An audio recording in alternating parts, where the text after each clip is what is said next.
রংপুরের পুকুরপাড় চারতলার মোড় এলাকায় পরকীয়ার ঘটনায় সামাজিক যোগাযোগ মাধ্যমে একটি ভিডিও ভাইরাল হয়ে ব্যাপক চাঞ্চল্যের সৃষ্টি হয়েছে।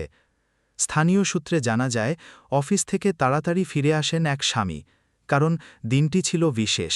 তিনি স্ত্রীকে সারপ্রাইজ দিতে চেয়েছিলেন, কিন্তু বাড়ি ফিরে যা দেখলেন তা ছিল তার জীবনের সবচেয়ে বড় আঘাত। বাড়িতে প্রবেশ করেই তিনি দেখতে পান তার স্ত্রী অন্য এক পুরুষের সঙ্গে অনৈতিক সম্পর্কে লিপ্ত। এই দৃশ্য দেখে হতভম্ব হয়ে যান তিনি। ওই সময় উপস্থিত কিছু প্রতিবেশী ঘটনাস্থলে ছুটে আসেন এবং কেউ কেউ মোবাইল ফোনে ভিডিও ধারণ করেন। মুহূর্তের মধ্যেই সেই ভিডিও সামাজিক যোগাযোগ মাধ্যমে ছড়িয়ে পড়ে। ভিডিওটি ছড়িয়ে পড়ার পর রংপুর সহ সারা দেশে তা নিয়ে আলোচনা ও সমালোচনার ঝড় ওঠে। স্থানীয় বাসিন্দারা জানান, এই দম্পতির সংসার ছিল শান্তিপূর্ণ ও সচ্ছল। তাদের সম্পর্কের এমন পরিণতি কেউই কল্পনা করতে পারেননি।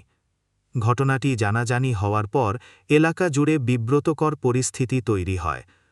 সামাজিক মাধ্যমে অনেকে ভিডিওটি নিয়ে ব্যঙ্গ-বিদ্রূপের মন্তব্য করেন, আবার কেউ কেউ সমালোচনা করেন এমন গোপন ও ব্যক্তিগত বিষয় প্রকাশের প্রবণতাকে।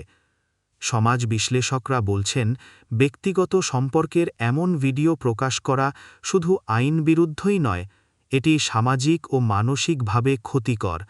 এতে সংশ্লিষ্ট ব্যক্তিদের জীবনে গভীর মানসিক চাপ তৈরি হয় এবং সমাজে বিভ্রান্তি ছড়ায়। আইনশৃঙ্খলা রক্ষাকারী বাহিনীর সদস্যরা জানিয়েছেন, বিষয়টি খতিয়ে দেখা হচ্ছে।